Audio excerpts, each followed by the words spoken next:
امریکہ کو اپنی سرزمین سے افغانستان پر حملوں کی اجازت نہیں دی۔ بھارت گہرے سمندر میں ایک اور فالس فلیگ آپریشن کی تیاری کر رہا ہے۔ بھارت نے زمین، سمندر اور فضا میں جو کچھ کرنا ہے کر لے، بھارت جان لے، اس بار جواب پہلے سے زیادہ شدید ہوگا۔ D G I S P R lieutenant general Ahmed Sharif Chaudhry نے صحافیوں کو بریفنگ دیتے ہوئے کہا کہ پوست کی کاشت کرنے والوں کو سیاسی سرپرستی حاصل ہے۔ اگر آپ کے دل میں افغانستان کے لیے محبت جاگ رہی ہے تو آپ وہیں چلے جائیں۔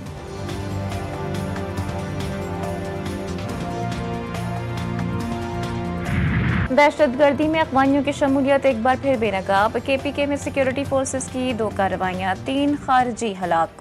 شمالی وزیرستان میں پاک افغان سرحد پر دراندازی کی کوشش، اشرام کے قریب خوارج کے گروہ کی نقل و حرکت فورسز نے پکڑ لی۔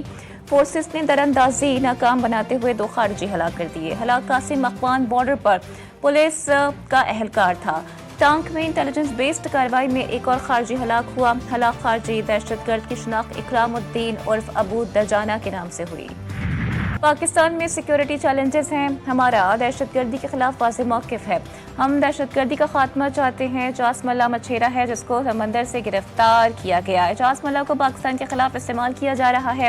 وفاقی وزیر اطلاعات عطا طاہر نے جی ٹی وی نیوز کے پروگرام جی فار خریدا میں کہا کہ 27ویں ترمیم پر سیاسی مشاورت بہت ضروری ہے۔ وزیر اعظم نے کہا کہ وزیر اعلیٰ کے پی کے ساتھ مل کر کام کرنے کے لیے تیار ہیں، لیکن سہیل آفریدی کسی اجلاس میں بھی نہیں آئے۔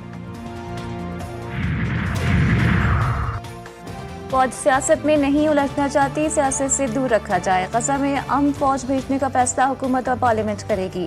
D G I S P R کی پشاور میں صحافیوں سے غیر رسمی گفتگو، کہا سہیل آفریدی کے پی کے وزرائے اعلیٰ ہیں، ان سے ریاستی اور سرکاری تعلق رہے گا۔ کے پی میں گورنر راج کی خبریں تخلیقیاتی ہیں۔ اگر ایسا کوئی فیصلہ ہوا تو حکومت کا دائرہ اختیار ہے۔ کے پی کے میں دہشت گردی کا نارکو اکانومی سے تعلق ہے۔ کے پی میں 12,000 ایکڑ پر پوست کاشت کی گئی ہے۔ مقامی سیاستدان اور لوگ بھی پوست کی کاشت میں ملوث ہیں۔ تیرا میں آپریشن کی وجہ سے افیون کی فصل تباہ کی گئی۔ وفاق کی 27ویں ترمیم کی تیاری، اسلام آباد سیاسی اور آئینی سرگرمیوں کا مرکز بن گیا۔ وزیر اعظم نے پارٹی قائد نواز شریف سے ابتدائی مشاورت مکمل کر لی۔ آئینی ترمیم پر اتفاق رائے پیدا کرنے کے لیے قومی قیادت سے رابطے اور ملاقاتوں کا آغاز۔ ذرائع کے مطابق صدر اور وزیر اعظم کے بعض حساس اختیارات میں رد و بدل کی شقوں کو بھی شامل کرنے کا امکان۔ نئی ترمیم میں وفاق صوبوں میں این ایف سی اور دیگر طے شدہ اختیارات میں بھی تبدیلی کا امکان۔ 27ویں ترمیم پر پی ٹی آئی اور مولانا فضل الرحمان سے بھی رابطے کیے جائیں گے۔ وزیر اعظم سے پیپلز پارٹی سے 27ویں ترمیم کی حمایت کی درخواست۔ بلاول بھٹو نے ایکس پر پیغام میں کہا کہ وزیر اعظم کی سربراہی میں نون لیگ کے وفد نے صدر اور مجھ سے ملاقات کی۔ 27ویں ترمیم کی حمایت کی درخواست کی گئی۔ ترمیم میں آئینی عدالت کا قیام، ایگزیکٹو مجسٹریٹس اور ججز کے تبادلے شامل ہیں۔ این ایف سی میں صوبائی حصے کا تحفظ ختم کرنا بھی ترمیم میں شامل ہے۔ تجاویز میں آرٹیکل 243 میں ترمیم، تعلیم اور آبادی کی منصوبہ بندی، وفاق میں واپسی کی ترمیم بھی شامل ہے۔ چیئرمین پیپلز پارٹی نے لکھا کہ صدر کی قطر سے واپسی پر پیپلز پارٹی کی سینٹرل ایگزیکٹو کمیٹی کا اجلاس 6 نومبر کو ہوگا، جس میں پارٹی پالیسی طے کی جائے گی۔ وزیر اعظم آزاد کشمیر چودھری انوار الحق کے خلاف تحریک عدم اعتماد لٹک گئی۔ آزاد کشمیر میں ممکنہ حکومتی تبدیلی 27ویں آئینی ترمیم کے باعث مزید تاخیر کا شکار۔ عدم اعتماد میں تاخیر پر اتحادیوں میں مایوسی کی فضا، ارکان اسمبلی حلقوں کو لوٹ گئے۔ اسرائیل بار بار غزہ جنگ بندی معاہدے کی خلاف ورزی کر رہا ہے۔ غزہ پر اسرائیل کے حملے فوری بند ہونے چاہیے۔ ترک وزیر خارجہ حقان فیدان کی گفتگو۔ استنبول میں عرب اسلامی ممالک کے وزراء خارجہ کا اجلاس۔ متحدہ عرب امارات، انڈونیشیا، قطر، پاکستان، سعودی عربیہ اور جارڈن کے وزراء خارجہ شریک۔ اسحاق ڈار نے پاکستان کی نمائندگی کی۔ ترک وزیر خارجہ حقان فیدان نے کہا کہ اجلاس میں غزہ میں بین الاقوامی طاقت پر بات کی گئی۔ اسرائیل غزہ میں امداد کو داخل ہونے سے بھی روک رہا ہے، جبکہ حماس غزہ کا کنٹرول حوالے کرنے کے لیے تیار ہے۔ اسحاق ڈار کی ترک ہم منصب سے ملاقات۔ دونوں وزراء خارجہ کا پاکستان اور ترکیہ کے تعلقات میں مثبت پیش رفت پر اظہار اطمینان۔ حماس کی جانب سے حوالے کی گئی 3 لاشیں اسرائیلی فوجیوں کی نکلی۔ اسرائیلی حکام کی تصدیق، امریکی نژاد کیپٹن کی باقیات بھی شامل۔ باقیات یرغمالیوں کی لاشوں کی تلاش کے لیے آپریشن جاری۔ معاہدے کے تحت اسرائیل نے بھی 45 فلسطینی قیدیوں کی باقیات غزہ میں حکام کے حوالے کر دیں۔ بیشتر پر شدید تشدد کے نشانات۔ اسرائیل کی جانب سے جنگ بندی کی 145ویں خلاف ورزیاں۔ غزہ میں حملے اور فائرنگ سے 2 فلسطینی شہید۔ صہیونی آباد کاروں نے بھی مغربی کنارے میں 2 فلسطینیوں کو شہید کر دیا۔ اسرائیل کی حمایت ترک کرنے تک امریکہ سے مذاکرات ممکن نہیں۔ ایرانی سپریم لیڈر آیت اللہ خامنئی نے صاف صاف کہہ دیا، بولے امریکہ خطے میں مداخلت اور اڈے ختم کرے تو تعاون کا سوچیں گے۔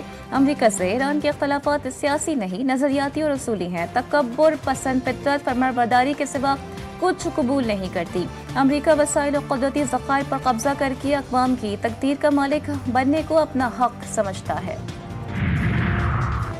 پاکستان، چین، روس اور شمالی کوریا خفیہ ایٹمی تجربات کر رہے ہیں۔ امریکی صدر ڈونلڈ ٹرمپ نے انٹرویو میں کہا، پینٹاگون کو فوری طور پر ایٹمی تجربات دوبارہ شروع کرنے کی ہدایت دی۔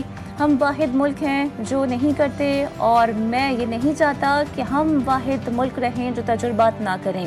ہم سب کچھ عوام کے سامنے رکھتے ہیں۔ اگر دوسرے ممالک تجربات کر رہے ہیں تو ہمیں بھی کرنے ہوں گے۔ تجربات کریں گے، دھماکے نہیں۔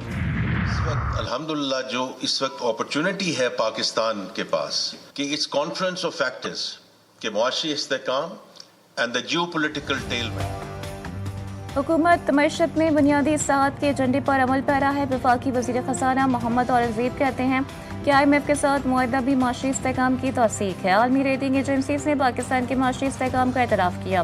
ہمارا ہدف پائیدار معاشی استحکام یقینی بنانا ہے۔ پینشن اصلاحات، رائٹ سائزنگ بھی بنیادی اصلاحات کا حصہ ہے۔ چیئرمین FBR راشد محمود لنگڑیال نے کہا کہ ٹیکس وصولی کے لیے FBR کو حکومت کی مکمل سپورٹ حاصل ہے۔ ایک سال میں ٹیکس ٹو DDP میں 1.5% اضافہ ہوا۔ وزیر اعظم کی خواہش ہے کہ بجلی کی قیمتوں میں کمی کی جائے۔ توانائی کے شعبے کو جدید خطوط پر استوار کر رہے ہیں۔ وفاقی وزیر توانائی اویس خان لغاری کہتے ہیں کہ گزشتہ 18 ماہ میں بجلی کی قیمت میں 10.5% تک کمی ہوئی۔ حکومت اب بجلی نہیں خریدے گی۔ توانائی کے شعبے میں وہ اصلاحات کی گئی ہیں جو کبھی نہیں ہوئی۔ IBP سے متعلق ٹاسک فورس نے مؤثر کام کیا۔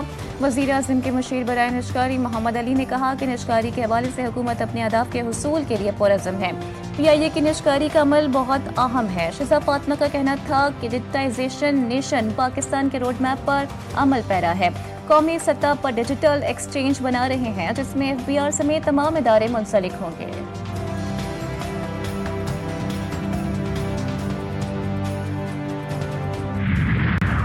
پاکستان کی خارجہ پالیسی ایک نئے مراحل میں داخل ہو چکی ہے۔ پاکستان عالمی سطح پر قابل اعتماد شراکت دار کے طور پر ابھر رہا ہے۔ امریکہ، چین، سعودی عرب، دبئی سے تعلقات میں بہتری آ رہی ہے۔ وزیر دفاع خواجہ محمد آصف کہتے ہیں کہ ہمارے سفارتکار جو کام کر رہے ہیں وہ قابل ستائش ہیں۔